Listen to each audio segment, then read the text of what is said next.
morning, ladies and gentlemen. You're more than welcome to another episode of the Coffee at 11 show, brought to you by wigwam.ie SME Peer Support. Delighted to be here in lockdown heaven on, I think it's a Tuesday morning. I'm sure it's wonderful.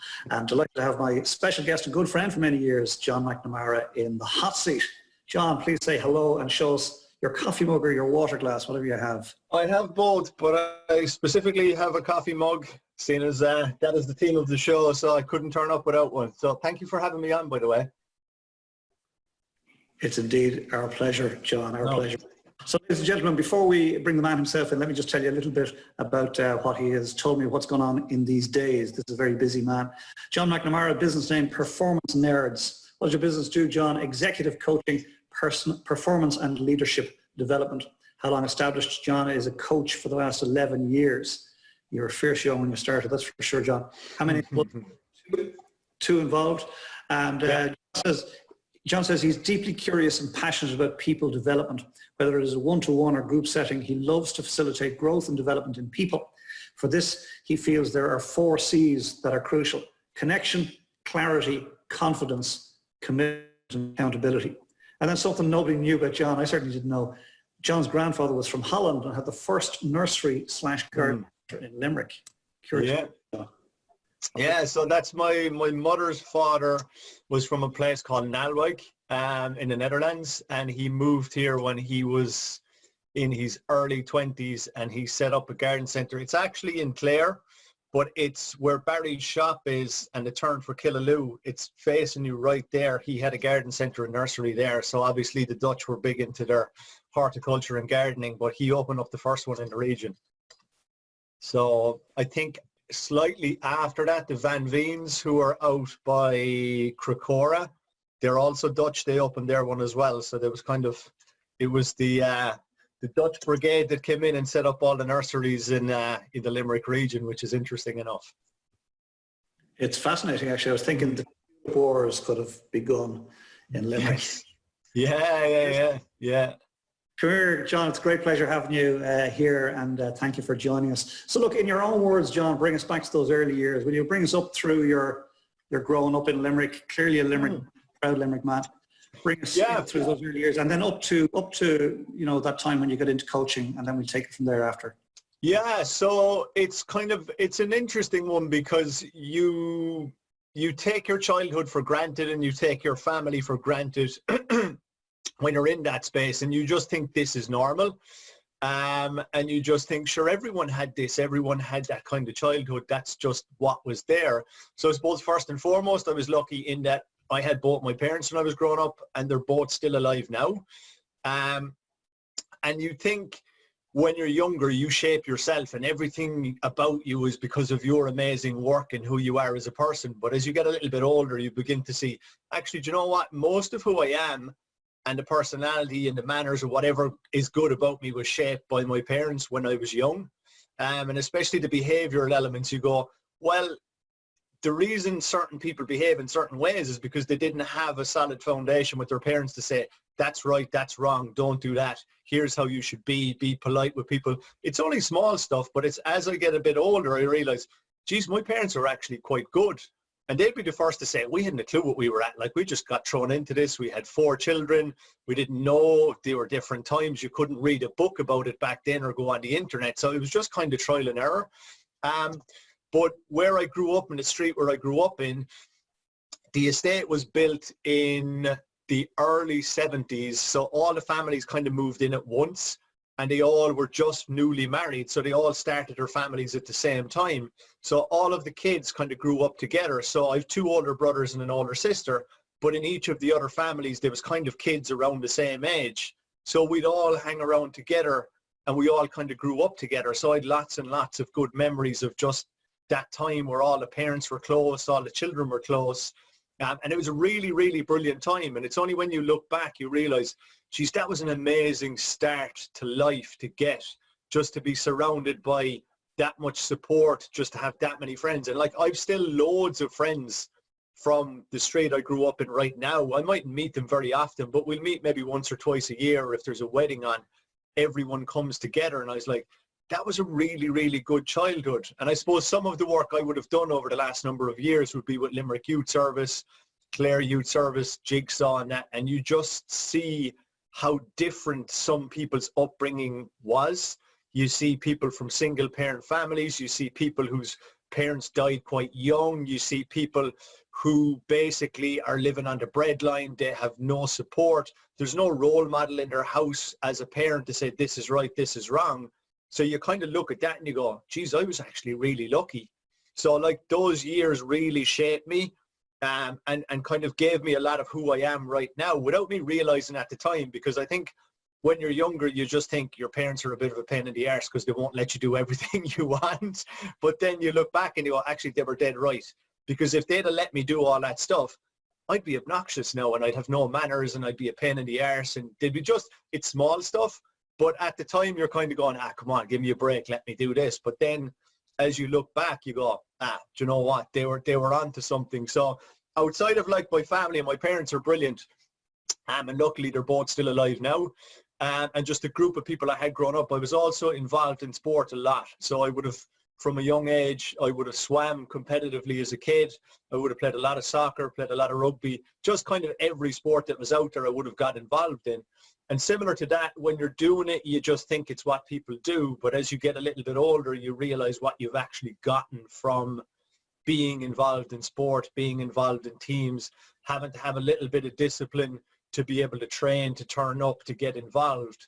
And it's something I see now with kids. If I do, and I used to do a lot of work in schools, but only do a small bit now because I don't really have the time.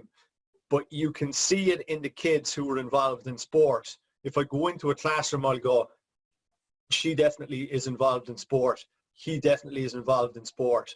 And it kind of shines out of them. And you can almost see as well, that person does an individual sport and that person is involved in a team sport. You can nearly see the definitions as well. Especially with girls, you can see, for me, you can spot, she's probably does athletics or rowing or something. She's very self-assured and confident, but she doesn't feel the need to be part of this team or being a yes person. So for me, sport gave me a lot as well. And it's interesting to observe it in kids now and just the benefit they get. But like that, as I said, when you're growing up, you just think this is what you do and you don't pay any attention to it. But as you get a little bit older and look back, you go, wow, I was lucky to have been involved in all of those things with all of those people growing up. And I suppose when I got to my late teens, John, just before you get to your late teens, because this is fabulous stuff. Ladies and gentlemen, you're a master at work here. You're seeing a guy who's done a lot of work over the years on himself and then uses that work to coach and encourage other people. And it's just wonderful to witness. But before we skip forward to the teens, let me just reflect on a few things, if you don't mind, John. Sure away. You said we take our childhood for granted. Great phrase. Take our childhood for granted. This is the way it is. It's like this for me. It's like this for everybody. Yeah. You, John, you happen to have been blessed by having a very good childhood. Yeah. What do you call them? Warren Buffett calls it the ovarian lottery. We happen to be born into circumstances, whatever they are. And it really is. Really is the ovarian lottery. And so you were blessed. You said it shaped who you are, and then you said, geez, my parents were actually quite good. Yeah. Surprise. Surprise. For me, what's shining through here is gratitude, John. It's gratitude. So happy days. It's lovely. So through to the teen years then, please, John. Yeah, so I suppose I would have played a lot of rugby in secondary school. I went to St. Munchin's College, which would be a big rugby school. So I was pretty much playing rugby or playing soccer. And I didn't really have much interest in school per se. I did a bit, kind of enough to get by, but it didn't really interest me. So I kind of did what most people do at that age. And I just looked along the CAO form and I said, based on the amount of work I've put in, these are probably the 4 or 5 courses I'll be able to do, because anything above that, I haven't put in enough work to get them. And anything below that, I'd be kind of selling myself short. So it was like somewhere in the middle. So I picked one course in UL. I don't even know what it was. It was just like, pick something in UL because that's what people do. But I ended up getting business studies and marketing in LIT. So I went out there in first year and I thought, this is amazing. Nobody cares if you come in. There's no roll sheet. They don't ring home if you don't go to lectures. So needless enough to say, I was 18 and I thought this was the best thing ever and amazing until it came to May and I had to sit my exams. And needless enough to say, I failed them all spectacularly. My mother wasn't too happy, of course. And I was like, oh, yeah, so this is the part. So that is kind of the step from being a child to being an adult. And it's a big step because I do a lot of work in LIT and UL now with students. And it's a step that they kind of think, oh, they'll be able to manage this, they'll be fine. But in essence, it falls back on you to be responsible for the outcomes you get. And that's a hard step for people because up until then, the teachers give you everything. Your parents drive you to school. If you don't go in, there's a kind of responsibility. And even though you're becoming an adult, you're still treated like a child. But then you go into college and it's like, okay, now you have to become an adult. And I failed at that miserably first go. But I thought, actually, do you know what? This course is reasonably interesting. And I had somewhat of an interest in business. So I said, I think if I go back and actually go into these lectures, I can pass this. And it might be something that would be of benefit. No, I still wasn't too sure what you do at 19 in business. Like I didn't even really know what jobs you could have in business. So I went back and I kind of got my head down into it and I spent the next 4 years in LIT and eventually got a degree in business and marketing. So my parents were happy, of course. Oh, the first in the family to graduate with a degree from college. So they were all, oh, here's my John, he has a degree. So they could tell all their neighbors. But in my head, I was going, I have a degree, but I'm not quite sure what I can actually do with this. So I at the end of college, I met the careers guidance woman in LIT and I said, like, what'll I do with this? Like, yeah, I have a degree in business and marketing. And this is 20 years ago, give or take. So like marketing per se wasn't that big back then. There was no digital marketing. Most companies that had a marketing department either had it in Dublin, London, or New York. There wasn't really many in Limerick that you could get marketing jobs. So I was like, so like, what do I do with this now? And she was like, you talk a lot, so you should probably do sales. And I was like, okay, I could. Here's the thing. There's no sales module in this course. And she was like, oh, right. And then she said, what about procurement? Yeah, you might like that. I said, I hate to break it to you, there's no procurement module in that course either, not over the 4 years. So everything, she suggested 3 or 4 things. None of them were within the module that was covered in the syllabus over the course. So I said, okay, leave it with me. And I did what most young fellas do. And I said, I think I'll go to Australia because I'll figure it out over there. So 2 of my buddies were going traveling. We had a friend in China at the time. He was working over there. He finished college the same time as us, went to a place called Dalian in northern China. And we said, you know what, we'll take off around Asia for a few months. We'll go to Australia. And sure, by the time we come back, we'll have it all figured out. So we worked for a few months to get some money. And then the following February, we took off. And we went to China, Vietnam, Cambodia, Thailand, Singapore. And then eventually ended up in Australia, stayed there for about 1.5 years. And then I came back and I was faced with the exact same problem, except for I had a suntan and loads of nice photos. What do I do with this degree now? Hold on, it's like we're going to catch up with you here. Okay. It's brilliant, right? Absolutely brilliant. Yeah. Couple of things, couple of nuggets in there.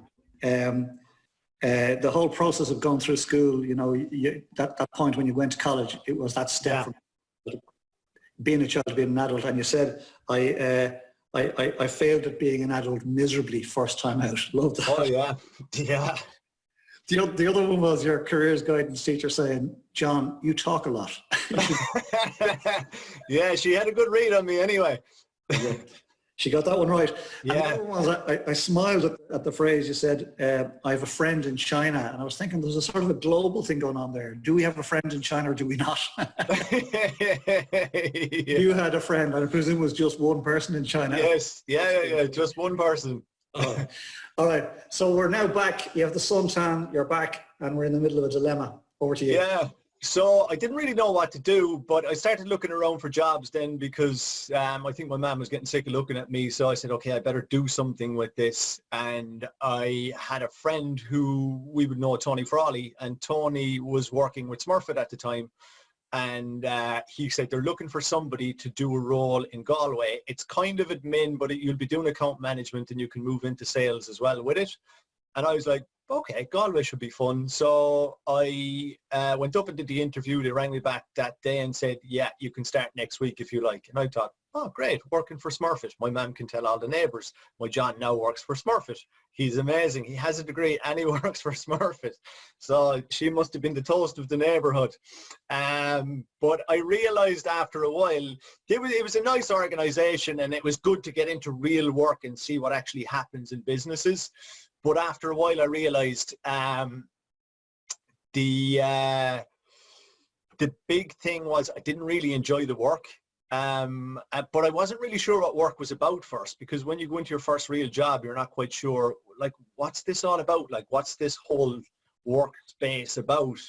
So there's a little bit of you think maybe all jobs are like this, or maybe they're not. So I stayed in it for about 3 years, and then at the time I was living in Galway. I wanted to move back to Limerick, so I started to look around at what stuff was there, and then I met a recruitment lady, and she said, there's a company in Shannon called Symantec. They're a big global multinational company.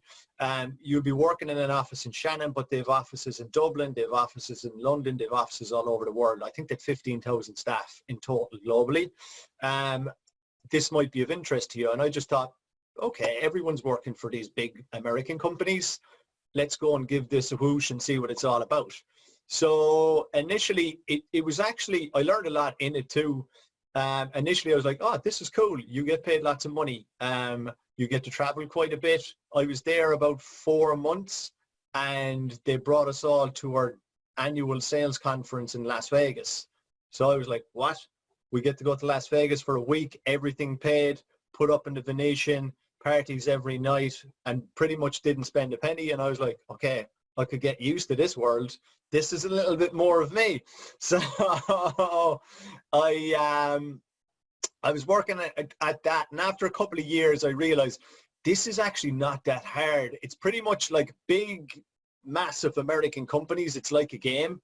And if you want to play the game, it's actually not that hard. But you can become quite successful in them if you kind of schmooze with the right people and you're good at your job. So I was looking at it going, I could actually be really successful in here if I wanted to, but there was part of me going, do you really want to sell your soul to play this game, to just progress and progress and progress? So at that stage, I was kind of looking around at what else was out there. So I was around 30 at this stage. This is around 10, 11 years ago. And I was saying, okay, is there any other stuff around there? If I don't want to do this full time, what else could I do? So I'd looked at a couple of, I'd probably looked at 4 or 5 different areas, but I met a guy one day. He was the first guy I knew that was a coach in Limerick. And he said, meet me for coffee. I'll have a chat with you. I'll fill you in on what this is all about. And we can go from there. So I met him, was chatting with him for about an hour and a half. He gave me a book. He was like Coaching for Dummies or something like that. It was really basic. Read it and I was like, okay, this is interesting. So what I started to do was just read the stuff and apply it. So it was interesting because I was at that stage where I was a little bit lost myself, and I was going, okay, which direction do I go with my career? Where am I at as a person? What's my confidence like? And I was kind of confused. And it's funny because I see this now with a lot of people approaching 30 where they've been to college, done a little bit of their career, and then they're like, do I want to continue doing this or do I need to change direction?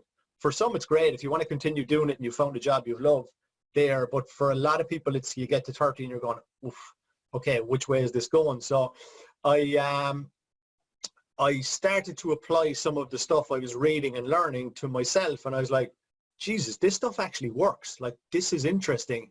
And a few people around me were like, okay, you're beginning to change a little bit. I can see it in you. Because up to then I was a little bit carefree. I didn't give a shit about a whole lot. I didn't really have much focus. So I was like, okay, let's kind of focus in on this. And I just found the content fascinating. I was like, okay, where's the next book? Where's the next course? So over a period of maybe 5 years, at weekends, I started to do courses.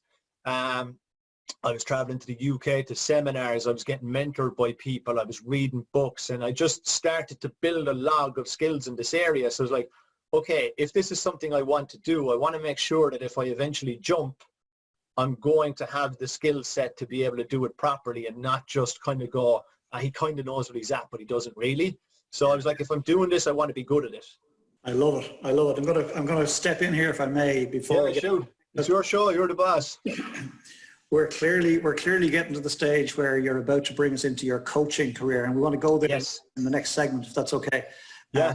Your coaching career up until COVID. But before we do, some journey, and I love the man in the train moment where you met a guy, coffee, handed you a book, and it changed your life. There's lots of that going on, which is wonderful. Question I have for you is Mrs. McNamara, right? Our John, he has a degree. He's able to tell the neighbours he has a degree. He's working for Smurfit. What does she say about you these days? She still doesn't really fully understand what I do. I've explained it 100 times. I was writing articles in the newspaper there a couple of years ago, and I think that was kind of my way to explain it to her. I was like, you won't listen to me when I explain it, so I'll just write articles in the paper, and if you read them, you might get a better feel for what it's about. So, but it's funny because when I was working with Symantec, I was making a lot of money. I was getting to travel. I was in a really good role. And then I decided about 5 years ago, okay, I'm done with this and I want to go and do my own thing. And at that point, she was like, you're doing what? You have a great job. You're making lots of money. You get to travel. You get all these perks. You've got health insurance. You've got all of this certainty that's there. Like, you're good at it. You can get more jobs. You can get promoted. To go off and do something which you'd never heard of, and there was no certainty in it. She was just like, no, she didn't overly express it to say you're mad, but I could tell by her, she was like, yeah, you're mad, but I'm not going to say it, but yeah, best of luck with it. But I love it, but at least she was able to say, our John writes for the newspaper now. Have you seen that? Yeah, she could do that for a while. So yeah, she got full circle on it. You're painting an awful picture. Actually, not ye, it's me who's painting an awful picture of my man here. She better not listen to this. I guess she loves you. That's it. Our parents love us, right? They want the best. If they don't understand it, they're just trying to keep us from getting hurt. So happy days. Yes.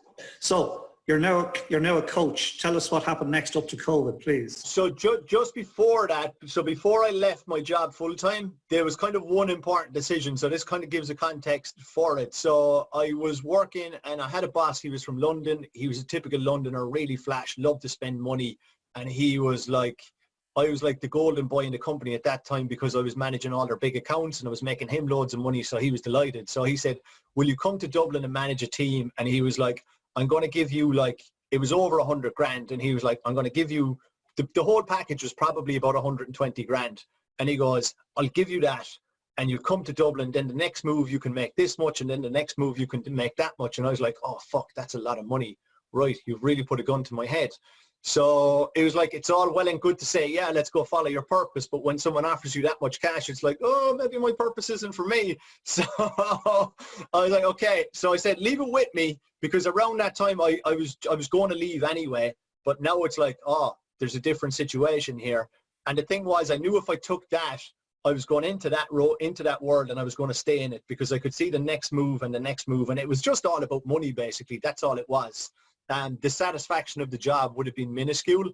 But like when you go in and you start making that kind of money and you get more and more, it's hard to pull back out then. So I said, if I take this, the coaching piece is done, that's that finished. So I said, leave it with me, came home for the weekend, I had a chat with Sharon, and I eventually came back on the Monday and I said, listen, I appreciate the offer, but I can't do it. It doesn't work for me right now. And pretty much from there, then that was me pressing the I'm out of here button on my corporate America career. So then it no, we can't, come here. We can't let you skim over that huge. Yeah. Right, so Boolabus, that's big, brave stuff. That's, yeah. I wonder oh, fuck, that's a lot of money. Is that a technical term, is it? Yeah, I read it in the Harvard Business Review or somewhere like that, I think it was, yeah. That's where you got it. But look, it's huge. It's huge. And we met the lovely Sharon on the show a couple of weeks ago. And, she professed that the two of your best friends, and we're delighted for you. And it's very obvious. But yeah, it's great. It's great that you're able to come back to your best friend and have that conversation, and she didn't say, geez, John, fuck, 120 grand's a lot of money, right? Yeah, and someone else could have, because in their head they could be going, yeah, you go out and work your ass off and I'll sit at home and I'll go to Brown Thomas then every Saturday and spend all your money. Which is what happens in some houses, let's not deny it, but it does. So, but for her, she was like, no, you should do the other thing. You know you won't be happy doing that, which was great. Fabulous. Right. Bring us to the coaching thing real quick, because I'm conscious of... Okay. So, yeah. So then I had then, probably within 6 months, I'd left, and then I started working for myself. And initially I had a reasonable amount of money in the bank because I'd been making good money for a while. So I wasn't under pressure. But that was a blessing, but it was also a curse, because I was still treating the coaching piece almost like something I didn't decide, or a little bit of a hobby. And then after, actually the first year I filed my tax return is when it really dawned on me, because I'd been making quite a bit, and then I did a tax return and it was for 8,000 euros. That's what I made in my first year coaching. And I was like, oh my God. I remember coming out of Roy Finucane's office going, man, what are you after doing? What are you after doing? You had it all grand and look what you've done. So I was like, okay, you have two choices here. I gave myself 12 months. I said, between now and next year, you either take this seriously and do it properly, or you just go back into corporate America and you get a job and you go on that path. But that was a bit of a rude awakening for me, because I was like, I did the sums and I was like, I'd have made more money on the dole. That's mad. Like I came out of that job to do this, and this is what you've actually made. But it was the kind of kick in the ass I needed, because I hadn't been treating it like a proper business up until then.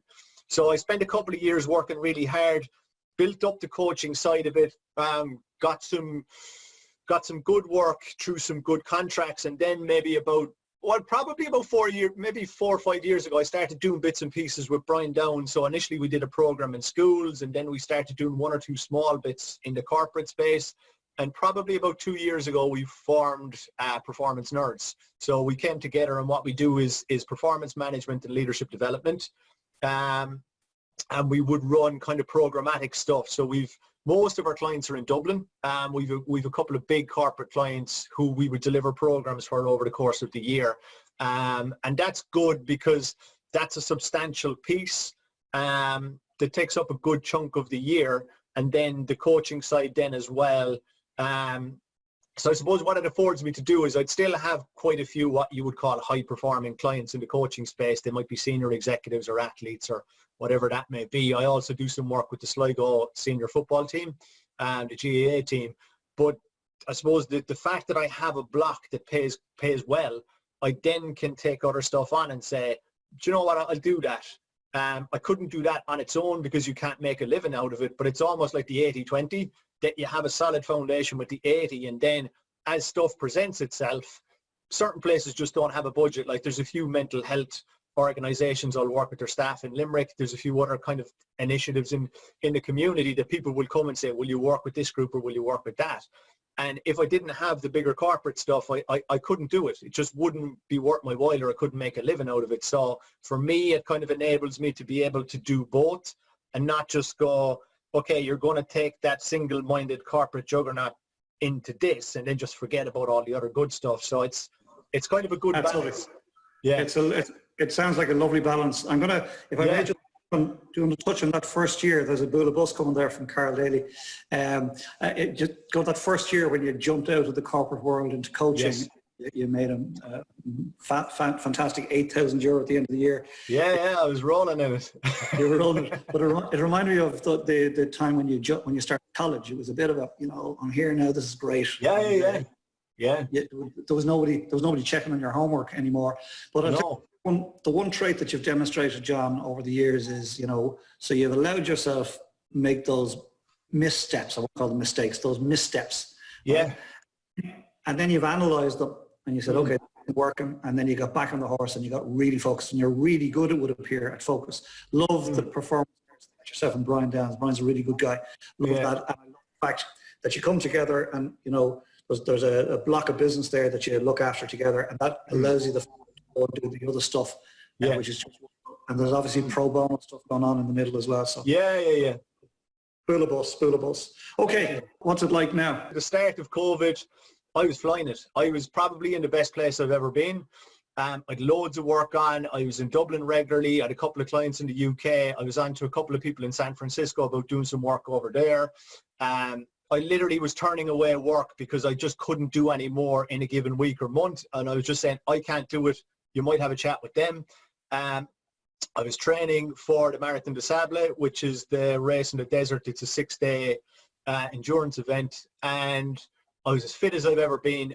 Huge amount of work on. Everything was going great. And I was like, man, I'm on the crest of a wave here. This is phenomenal. Like, I was tired and it's pretty intense, but I was like, yeah, we have it sorted now. And then all of a sudden, literally within like 48 hours, I got an email to say the race was cancelled. So I'd spent 7 months training for this. Email to say race isn't happening. It was supposed to be run on the 3rd of April. The Moroccan government pulled the plug on it. And then within the space of about 3 days, I got emails from two of our biggest contracts for this year, and then another smaller one just literally pulled the plug. And I was like, oh man, right.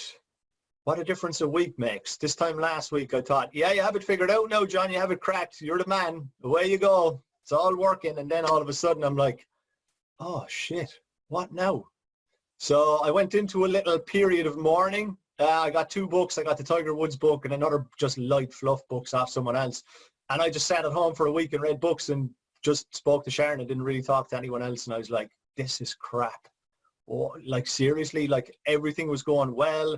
And now there's nothing. But then at the end of the first week of my little throwing my toys out of the pram, I was like, okay, you need to have a chat with yourself now. This is the foreseeable future and you need to get over yourself, because if you continue like this until the end of this crisis, then you're going to come out of this in a pretty bad place.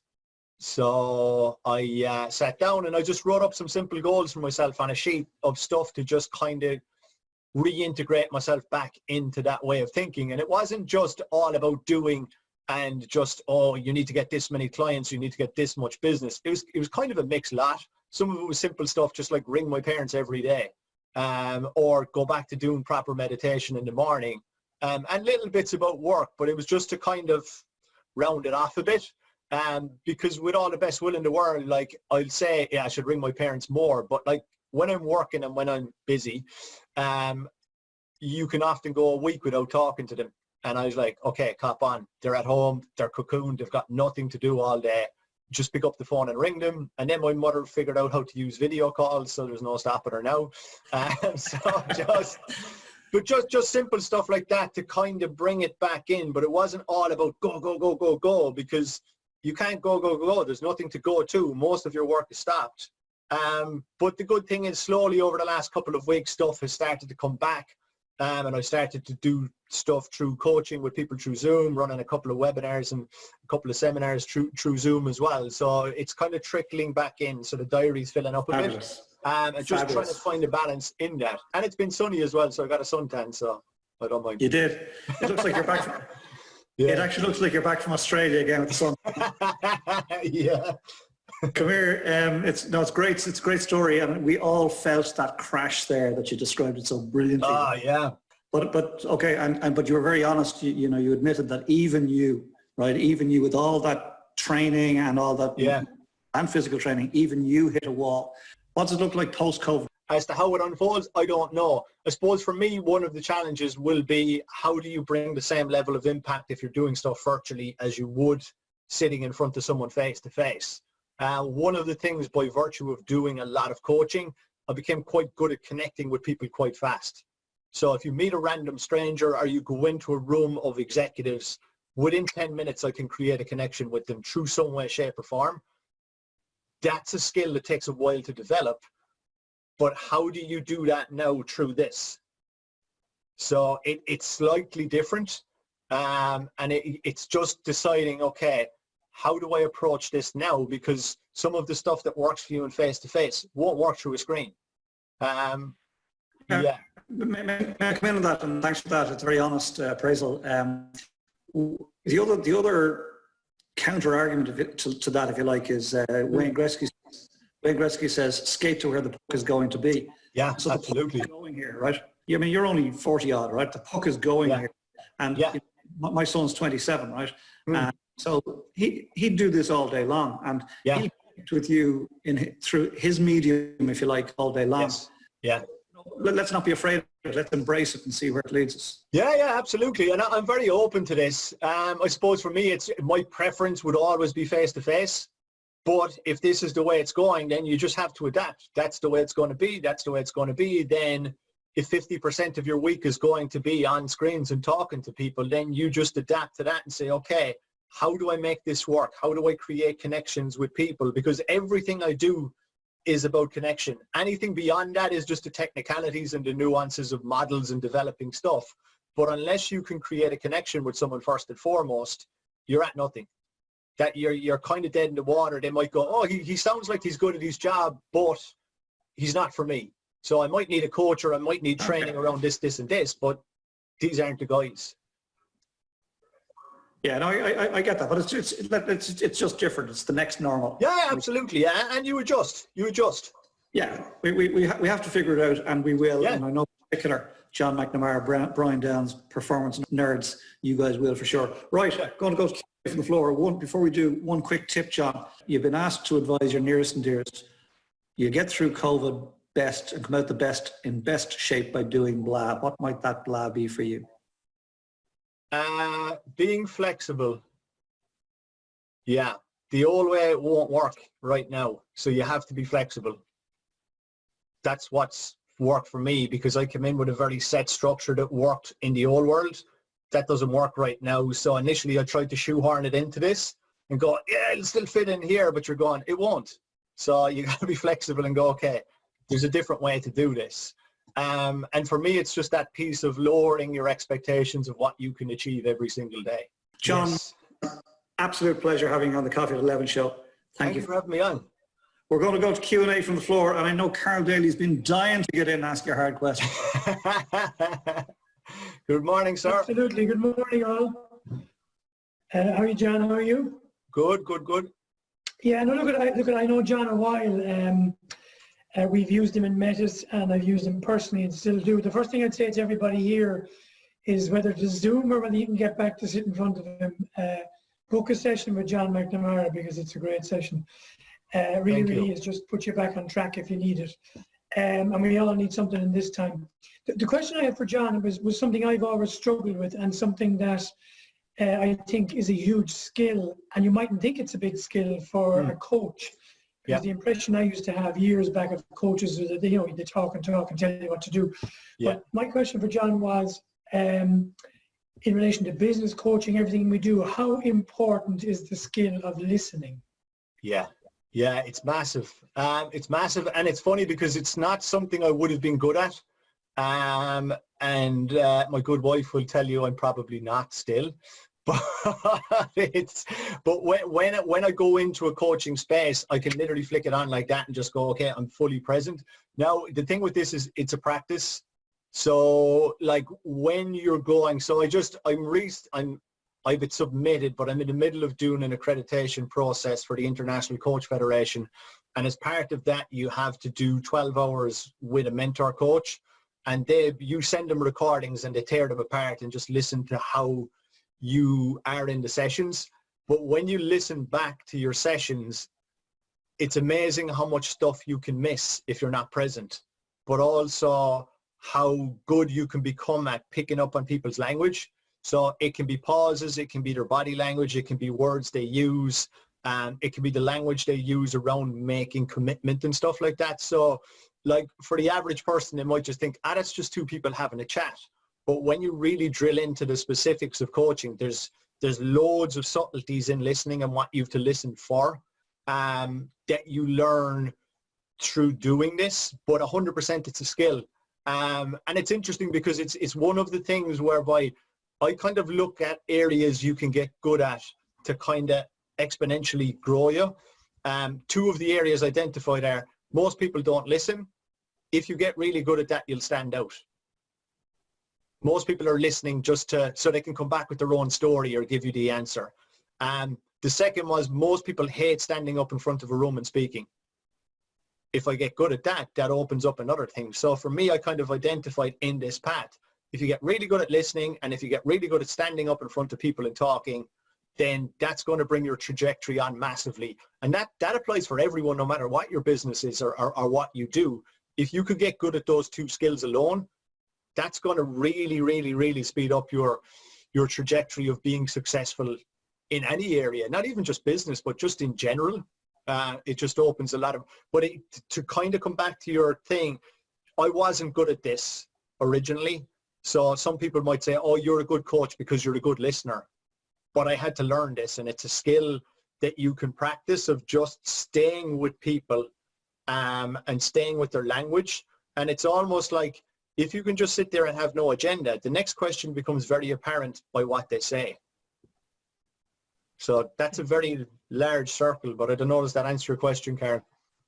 No, it does, John, and I can vouch for that, because I know that the sessions I've had with you, I always come out of them knackered. Because you do let me talk, and you do listen, and you, in fairness to you, you only come back in when you've got something to say, or you want me to point me in a certain direction, or you want to ask me about what direction am I going in. So no, I'd vouch for that. That does answer it. But as I said to you before, and I haven't been paid a gratuity. Talk to John. Yeah. It is tiring though for me as a coach to go in and listen at that level. So it's level 3 listening, where you're listening with your eyes, your ears, and your gut. To do that for an hour is tough. I've done 6 and 7 hour days of this, and I literally come out and just fall asleep. It's really hard. But most people will say, gosh, you could do that for 8 or 9 hours in a day. You can't. Like, you're getting less and less effective as the day goes on. So usually what I'll do is I'll do a couple of hours, take a break, and go again, because to listen and be that attentive to all of the parts, for you as the receiver, it feels hard. But for me as the coach, it is taxing as well. It really is. Super. Thanks, John. Wonderful. Thanks, wonderful stuff. Thank you, Carol Daly. Thank you, Carol Daly, and thank you, John McNamara. Great response. Level 3 listening. It's one of the reasons, by the way, a wonderful team has come around this particular show, because I just couldn't do everything. Couldn't, stay in touch with my guest and keep an eye on whatever else was going on. So delighted that. I'm going to go to Princess Shelley, who will tell us what's been going on in the cafe. Princess Shelley, please.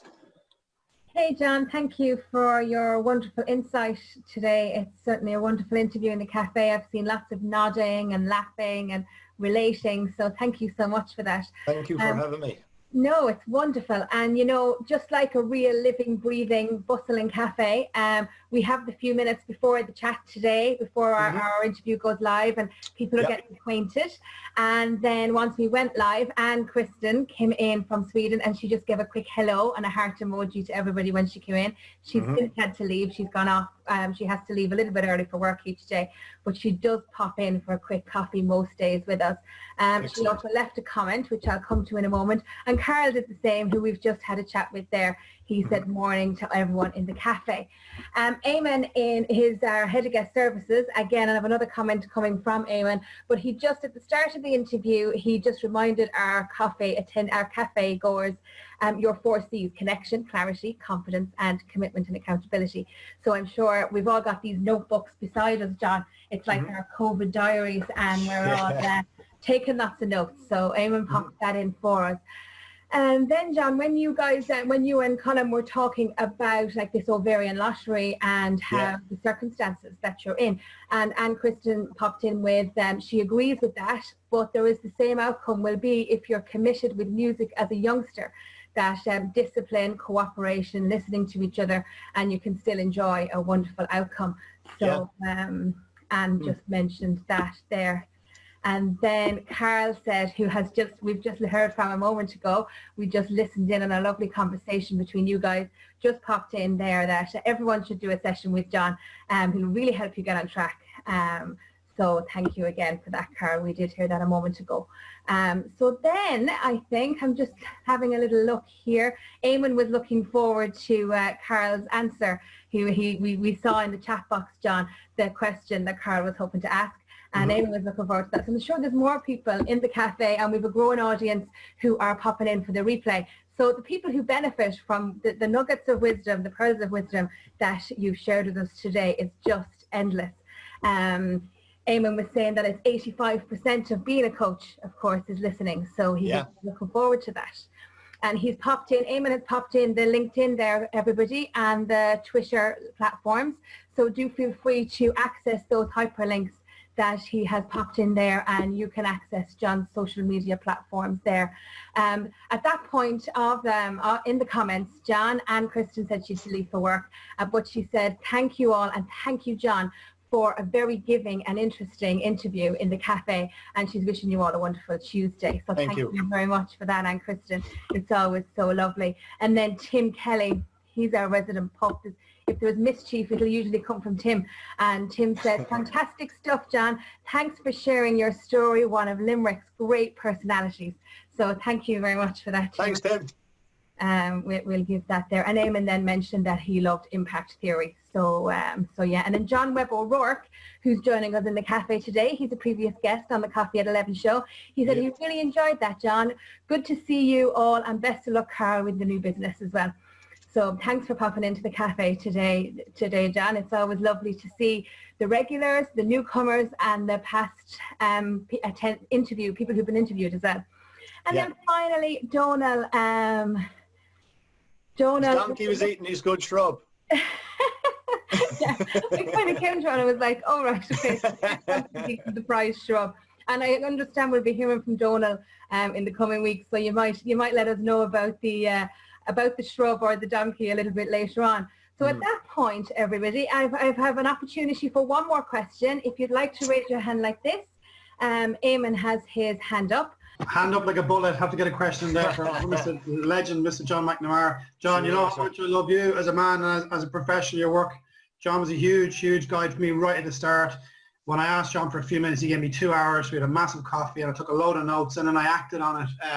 So I'm very grateful for that. But John, my question to you is, given what you're telling us, what does John McNamara do to get grounded, to be in the zone, to be in the flow, just to being, what's your first go-to thing? Meditation more so now than it used to be. Sleep is probably my secret weapon. I could sleep right now. If you told me we'll take a break for 10 minutes, I could close my eyes, open them up in 9.5 minutes and be ready to go. It's very, very useful, because coming back to what Carl's, the conversation with Carl is, when you're, whether it's a group or whether it's one-to-one, like the level of attention you have to give is quite draining. So let's just say I've 2 hours in the morning on Zoom, and then I'm going to meet somebody in the Radisson at 12 o'clock. If I get to the Radisson at 11:30, I will set my phone for 11:50. I'll close my eyes for 20 minutes. Sometimes I'll sleep, sometimes I'll just rest. Usually I'll sleep because I can sleep a lot. I'll wake up 10 minutes before. I'll go in, go to the toilet, have a cup of coffee or a glass of water, and by the time you meet me at 12 o'clock, I am right on the money. So for me, that ability to be able to close my eyes and switch off and just be able to come back around again and not be like someone who just woke up from a night's sleep serves me quite well. So I do that way more than I publicly announce, but my secret's out now. So you'll probably see me in car parks of places regularly having a snooze in my car, but I'll put the sunglasses on so they'll think like, oh yeah, he's just got his head back. But that's one of the things I do. Outside of that, it's running. So that's what kind of blows off steam for me. I run a lot. I run most days and I run long distances. So that's something that I use to kind of recalibrate in the evenings and at the weekends. But during the day, it's, I snooze a lot. Thanks for that, Yeah, John. thanks, John. Yeah. Brilliant question, Eamon. And Carl popped in there. The trick is to come to your meeting early and wake John up. So, yeah, I've given away my secret. I've started doing that myself. They'll be all knocking on the window of my car. Wake up! I even did that yesterday. Even I had to go on a Zoom call, which was for me, for learning, for me receiving coaching, and I was a little bit drained. And I actually did shut my eyes, and like boom, 14 minutes later. So that's quite a new thing for me. So I love that sleep as well as the meditation. It's recalibrate. Love that word. Yeah. Thanks for your answer, John. Love it. You're welcome. Thanks everybody for all your contributions. It really is very, very valuable and really adds to the vibe and the atmosphere in the cafe. Without further delay, I'll pass you back over to your host. Back to you, Colm. Yeah, just quickly, if anyone has any other questions that they didn't want to ask in this forum or they think might be useful, just pop me a message on LinkedIn or on Twitter or anywhere like that.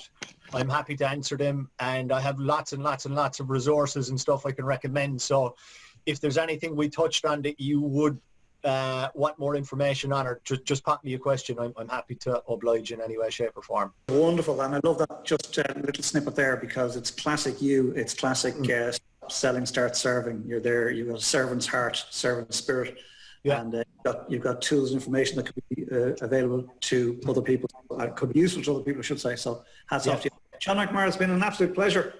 Will a bus having you. Thank you for having me on. I like this. This is cool. Dead cool. This is the way we do it in Zoomland. Right. Yeah. Before I let you all go, let me tell you what's happening in the cafe tomorrow. Tomorrow, really interesting guest in the cafe, guy I've known for some years, and this man is the Baron of Dublin. Wow. The Baron of Dublin is coming into the cafe tomorrow. Fascinating story. His name is Ben Robu, and Ben and I have known each other for the last number of years. Fascinating story, right? And in terms of his business, he's a landscaper. He's got some childcare businesses, and he's also a life coach. So some mix, and he's the Baron of Dublin. You don't want to miss it. Be here tomorrow. I want to thank Prince for producing today's show, Eamon Smith for his ever insightful questions, and his looking after us guest services. Thank you for that, Eamon. And of course, Katrina O'Brien, who actually goes to work when the rest of us finish for the day and makes the thing all beautiful. I want to thank Wigwam.SME SME peer support for their support. And finally, just to finish the show, as I always do, John McNamara, namaste. Thank you for having me on, guys, and thanks for coming in. Appreciate it.